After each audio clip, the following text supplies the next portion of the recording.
If you're wondering which budget dash cams are worth your money, stick around. After we run through each product, I'll give you my personal take. Would I buy it or would I skip it? No fluff, just my honest opinion. Let's get into it.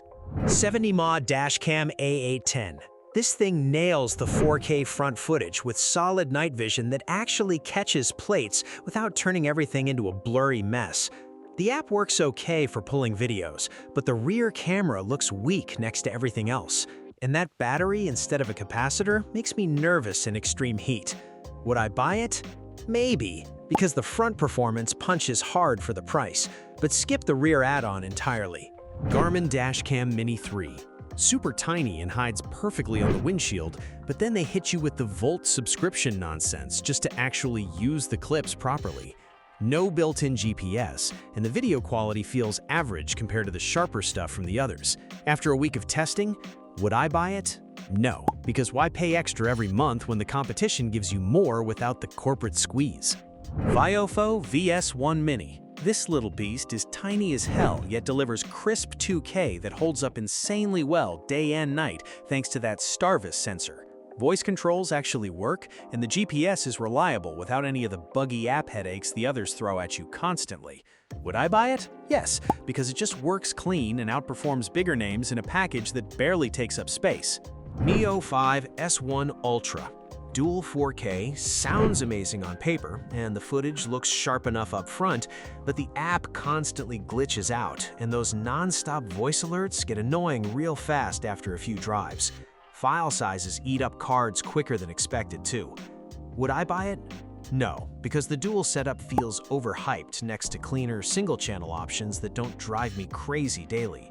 Vantrue E1 Pro. Stealthy little 4K unit with decent plate capture during the day, and it stays out of the way better than most. Nights get noisy though, and the tiny screen plus buttons feel fiddly when you actually need to mess with it quick. Would I buy it? Yes, because for straight budget front cam duty, it delivers solid value without pretending to be something fancier. Rove R2-4K.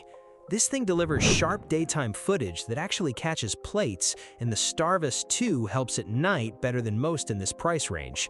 After a week, the app felt clunky, and the fake 4K marketing still bugs me, compared to true performers. Would I buy it? Yes, because it edges out the others for a reliable front and rear quality without too many headaches. Red Tiger F7N Touch. The touchscreen is kind of fun for quick checks, but the rear camera looks soft and washed out next to the Rove, especially in low light. Voice commands kept misfiring, and the whole unit feels like it cuts corners on build after daily driving. Would I buy it?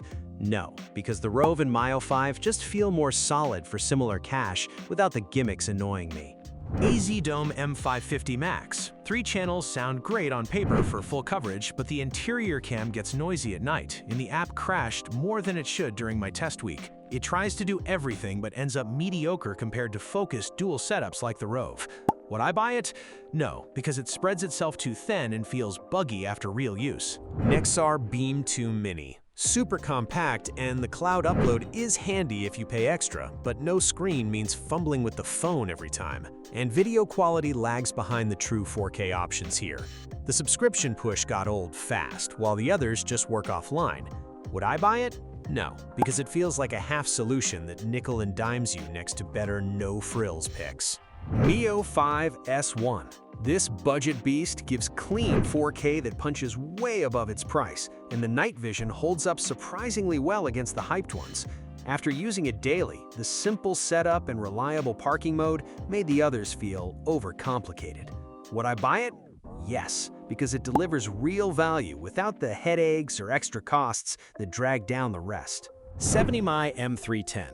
This little guy is stupid cheap and actually delivers usable footage most days without making me want to rip it off the glass. It handles basic road drama fine, but starts falling apart on license plates when things get bright or shaky. Plus those dashboard reflections are constant. Would I buy it? Maybe, because it does the job for pocket change, but the Viofo makes it feel half-baked after a week. Garmin Dash Cam X110. The screen and GPS sound fancy on paper, but this thing costs way more than it should for plain old 1080p that doesn't blow anyone away. After living with it, the app nags and the whole setup just feels like Garmin trying to nickel and dime you later. Would I buy it? No, because the Viofo crushes it for less money and doesn't make me feel ripped off every time I look up. Thinkware F70 Pro. Tiny and easy to hide, but the constant random beeping and flaky phone connection drove me nuts after a few drives. Video is passable, but nothing special, and that Pro name is straight up lying when it misses basic stuff other cams nail. Would I buy it? No, because it gets annoying fast and the Viofo feels way more reliable without the headaches. Viofo A119 Mini 2. This tiny beast hides perfectly behind the mirror, and the Starvis sensor actually pulls clean details day or night without turning everything into mush. I forgot it was there most of the time, and the footage still saved my ass in a close call. Would I buy it? Yes, because it just works great and makes the others look like toys I regret trying. Rexing V1P Max 4K. The 4K promise sounds killer until you realize the night footage is trash and the rear cam is basically useless. Software glitches and weird bugs kept popping up all week like it was fighting me on purpose. Would I buy it? No, because the Viofo does everything better without the frustration and fake hype. DDPAI N5 Dual. This thing hides up near the mirror like a ninja with its tiny build and still nails sharp 4K front footage plus decent rear coverage even at night. The radar parking mode actually works without draining the battery, which is huge after a week of real drives where the app stayed reliable unlike some rivals. Would I buy it? Yes, because it feels like the smart pick that doesn't piss you off daily. Nextbase Piqo. Super stealthy and easy to forget it's there, but the video quality just feels average, especially compared to the crisp 4K stuff from the others, and night shots get muddy fast.